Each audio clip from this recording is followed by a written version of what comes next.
वरिष्ठ पत्रकार एवं चिंतक बाकीलाल निषाद प्रणव की रिपोर्ट। राज्य श्री नारद महाराज जी का यथार्थ गीता संदेश यात्रा में तीसरा दिन अंबेडकर नगर में पूज्य श्री अंग्रेजी महाराज जी व पूज्य श्री फकीर महाराज जी उनके अगवानी स्वागत सम्मान व काफिले के साथ में लगे रहे।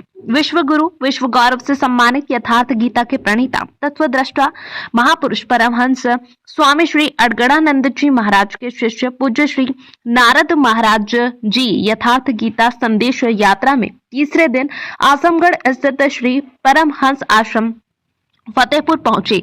वे श्री परमहंस आश्रम शक्तिशगढ़ से निकले सैकड़ों गाड़ियों के काफिलों के साथ वे अयोध्या में भगवान राम के दर्शन करने के बाद गोंडा पहुंचे। गोंडा में श्री परमहंस आश्रम मधवापुर, गोड़वा घाट, मनिकापुर, वजीरगंज होते हुए वे अंबेडकर नगर पहुंचे। अंबेडकर नगर में स्थित श्री परमहंस आश्रम भुजगी पहुंचे, जहां पूज्य श्री रावण महाराज जी के तत्वाधान में उनका भव्य स्वागत हुआ। सत्संग प्रवचन हुआ। अंबेडकर नगर में प्रवेश करते ही उनकी अगवानी में उनके स्वागत सम्मान में पूज्य श्री अंग्रेजी महाराज जी व पूज्य श्री फकीर महाराज जी लगे। तत्पश्चात वे आजमगढ़ स्थित श्री परमहंस आश्रम फतेहपुर पहुंचे। वहां पर पूज्य श्री कमलेश महाराज जी ने उनका भव्य स्वागत वंदन किया। सभी भक्तों को पूज्य श्री नारद महाराज जी ने गीतोक्त साधना की विधि बताई। तत्पश्चात वे वहां से प्रतापगढ़ होते हुए तीसरे दिन अपने लंबे काफिले के साथ श्री परमहंस आश्रम शक्तिशगढ़ वापस पहुंचे। पूज्य श्री अंग्रेजी महाराज जी व पूज्य श्री फक्कड़ महाराज जी ने उनको श्री परमहंस आश्रम फतेहपुर से विदा किया। पूज्य श्री नारद महाराज लगभग 70 जगहों पर जाकर यथार्थ गीता संदेश को दिए। जी महाराज जी, आज आपका यथार्थ गीता संदेश यात्रा तीसरा दिन है। महाराज जी कहाँ कहाँ गए आप, क्या क्या संदेश दिए लोगों को? बनारस से चल के अयोध्या राम मंदिर, मर्यादा पुरुषोत्तम भगवान श्री राम का सब लोग दर्शन किए और उसके पश्चात वहाँ पर एक होटल का उद्घाटन था, गुरुदेव पैलेस,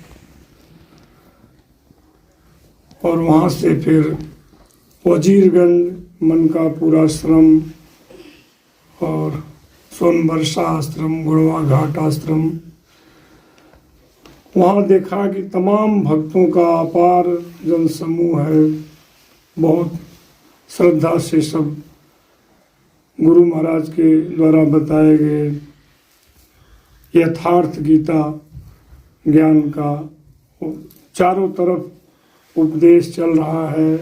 गीता पाठ और महाराज जी के द्वारा बताए गए साधन पथ पर सब लोग अक्सर हैं। गीता का संदेश ही यही है कि गीता के उपदेश को हर जगह फैला दिया जाए, तो जो आपस में तमाम तरह की भ्रांतियां हैं उसका निवारण हो जाएगा।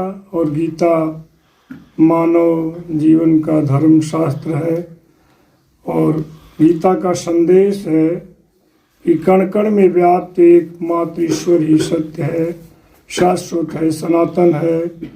एक ईश्वर की शरणागति, एक ईश्वर के भजन पर गीता बल देती है। भगवान कृष्ण ने स्वयं बताया कि इति गुह्यतम शास्त्र मित मुक्त मया नघ।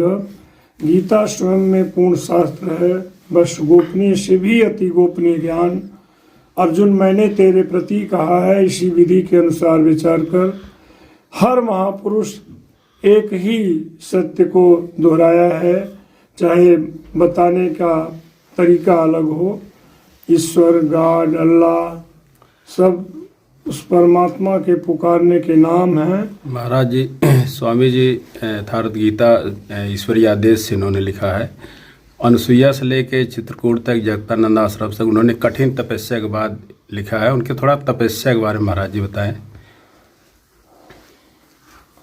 जब से गुरु महाराज बताते हैं कि जब से गृह त्याग किए 18, 17 और 23 वर्ष की आयु में घर को छोड़कर पूज्य परमहंस महाराज की शरण में अनुसुईया में आए और तब से तपस्यारत रहे और पूज्य दादा गुरु का शरीर शांत होने के पश्चात महाराज श्री जगतानंद आश्रम आए और वहाँ निरंतर तपस्यारत थे। हम लोग देखते थे कि सुबह से शाम तक गंगा की रेत में पड़े रहते थे, हमेशा कठिन तपस्या करते थे।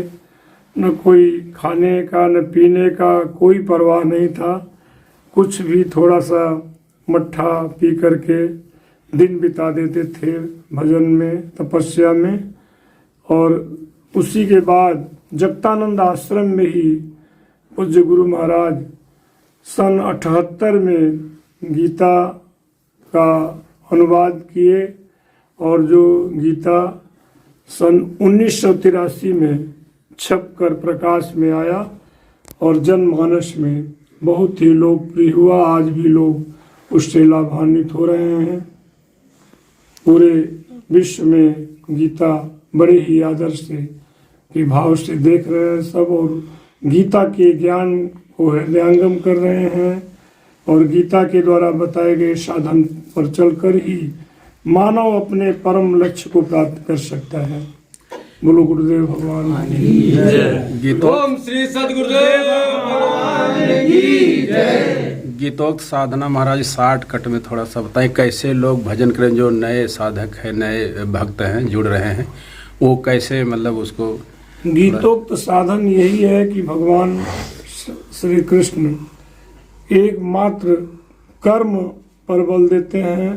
कर्म की साधना बताकर हत प्रत अर्जुन को युद्ध में लगाया ही नहीं, किंतु पर उसे परम श्रेय का भागी बना दिया।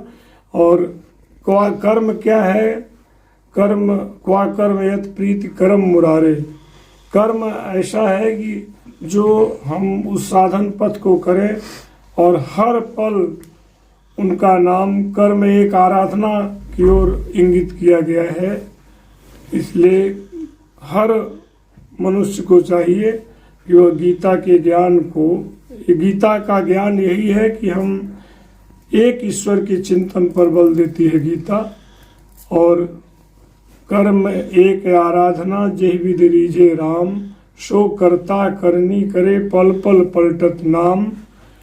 कर्म का परिभाषा गीता में सविस्तार पूर्वक दर्शाया गया है। इसलिए पूरी गीता का अनुशीलन करें 3 बार तो संपूर्ण साधना विधि हमें मालूम हो जाएगा।